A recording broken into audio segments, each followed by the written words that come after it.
Once Upon a Harem Boy. Tales of the Thasali Harem, Book 0, the prequel. By Danielle Summers. Duga Rigers slowly sipped the natosh as he sat on the one small patch of cool shaded ground outside his parents' cave in the Mudflats district. He was sweating from the heat, but the fermented drink did little to cool him down. Natosh was considered the cure-all for everything. It was said to bring health, love, money, and luck, but he detested the sour, mealy liquid. And honestly, it hadn't brought him much of anything yet.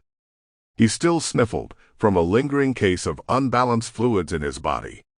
He hadn't won the lottery, which would have given him and his family money to buy much-needed food, even though he played every day, even though he worked so hard to select the right numbers.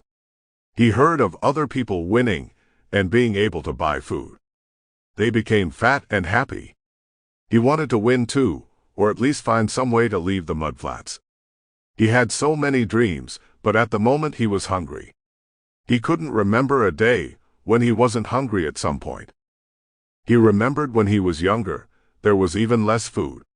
He and his older sisters always seemed to be hungry. At bedtime, his mother would give them each a cup of natosh and tell them stories of wondrous sights and heroic feats, astonishing things he yearned to see. He had always thought it was his mother's soothing voice that put him to sleep, but he recently learned that in each cup of natosh she gave them those nights, she had stirred in a little sleeping powder. It helped you and your sisters sleep without waking up hungry during the night, She had confessed sadly a few weeks ago. The natosh he drank now was free of sleeping powders, but didn't satiate his true thirst.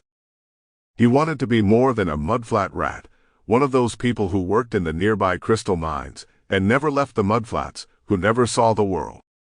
He had heard that the Thasali, the royal family, always had enough food to eat, was always cool in summer and warm in winter. He wanted all that and more. He wanted to live in a place where parents didn't drug their children, so they could sleep without feeling hunger, even if only for a few hours. If he couldn't win the lottery, maybe he could end up in the Thasali harem.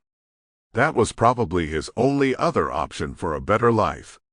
His family had lived in the Mudflats district for generations, but he wanted to see the world and the Thasali royal family up close. He wanted to see what they looked like, taste their food, feel the cloth that covered their bodies. He wanted to learn how they stayed cool in summer and warm in winter. And if he became a harem boy, the Thasali royal family would pay his parents money. His mother would be able to go to the local market bragging about her son, the harem boy, as she paid for an entire Sample complete. Ready to continue?